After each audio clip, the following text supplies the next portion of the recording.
What's going on, guys? It's your boy King Schmuck, and today we're going to be showing you guys how you can abuse the game mechanics to get better at the game, get high kill points, and smoke everyone in the field. Now, this is a little different from my field fighting video. Over there, I talked about the strategic mode, equipment setup, VIP defense buff, and which commanders to best invest in. In this video, we're going to be focusing more on abusing the game mechanics to work in your favor.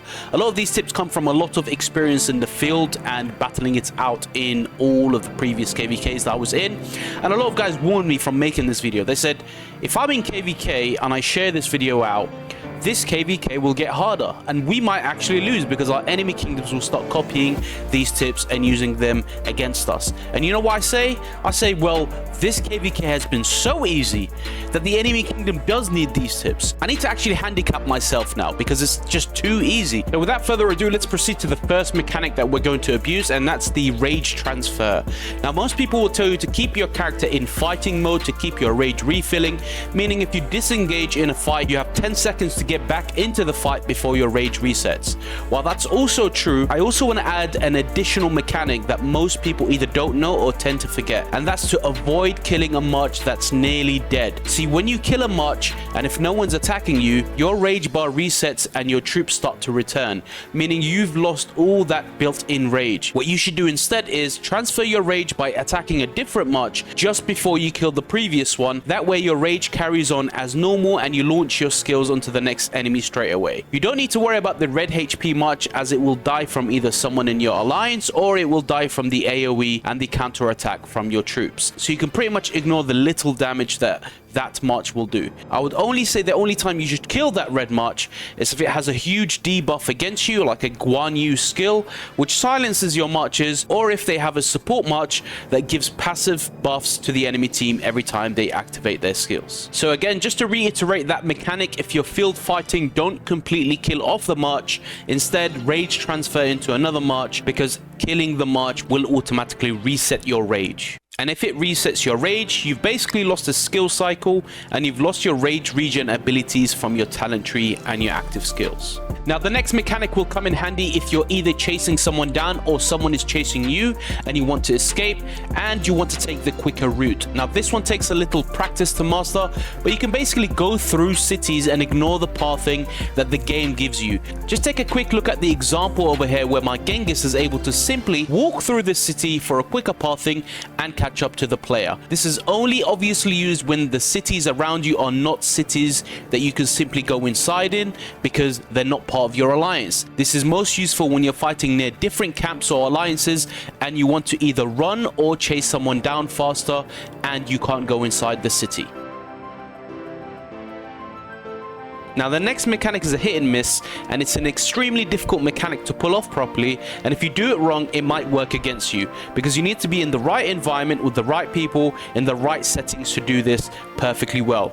It's nearly impossible to do in a full mosh pit of field fighting, and this is only useful if you're going maybe 5v5 against 1 or 2 people and you want to use your surroundings to your advantage. You definitely need more than 1 or 2 or even 3 marches to pull this off, because it's basically using one of the marches that's being targeted by the enemy to hop in and out of a target node or a resource node whilst the other marches are attacking the enemy. What this does is when you go inside the resource node, the march that is being focused is actually stalling an attack delay by the enemy, and basically the attacking marches start to spaz out for like a minute, so then the game starts to refocus and basically target you again. But what this does is it actually gives you other marches at least 2 extra hits each time you hop in and out. Bear in mind, this does make this particular march that's going in and out of the nodes quite useless because it's not basically dishing out any attacks, maybe some counter attack, but nothing else. So please have a good group of friends that are attacking the enemy, or make sure that your other marches are completely swarming the enemy whilst you're doing this, because it gives you some free hits, gives you some free rage regen, and it basically stalls the attack damage from your enemy. However, if you do this for too long, the enemy will notice and maybe start copying the technique and potentially occupy the node so that you're no longer able to go inside, and that is the only downfall for this. You may lose a march and you will basically get copied and the person may just go into the node that you're going in. The final mechanic I'm going to share is one that is extremely useful if you've basically lost a zone in KVK and you still want to get some kills safely without getting swarmed but also dishing out lots of damage. In most cases, when you're being locked behind a zone or behind a pass, the players locked in the zone actually have the ability to attack people from inside the zone that is locked, whilst the people from the other side that is free cannot have the ability and they can't choose who to attack. Every time I tried to attack this person that was locked into this zone, it just told me that I wasn't able to. The trick is to go to the very corner of the pass and attack the nearby marchers.